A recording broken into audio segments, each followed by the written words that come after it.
मित्रांनो, मी आता भीमा नदीकाठी असून या भीमा नदीमध्ये पाण्याची पातळी खूपच सध्या कमी झालेली आपणास दिसत आहे. शेळवे हे गाव भीमा नदीकाठी वसलेले आहे. माझ्या पाठीमागे मित्रांनो देवडी हे गाव आपणास दिसत आहे. ते पलीकडल्या भीमा नदीच्या पात्राच्या तीरावरती आहे मित्रांनो.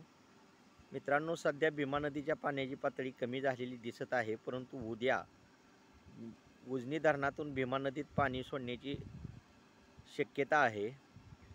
मित्रांनो, या शेळवे हे गाव भीमा नदीकाठी वसलेले आहे.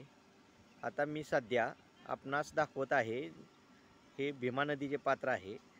या ठिकाणी पाण्याची पातळी खूप कमी झालेली आपणास दिसत आहे. मित्रांनो, चॅनेलला लाईक करा, शेअर करा, सबस्क्राईब करा व कॉमेंटही करा. मित्रांनो, आपणास हे जे दिसत आहे पाणी हे भीमा नदीच्या पात्रामधील आहे. मित्रांनो, अशा पद्धतीची ही भीमा नदी आहे.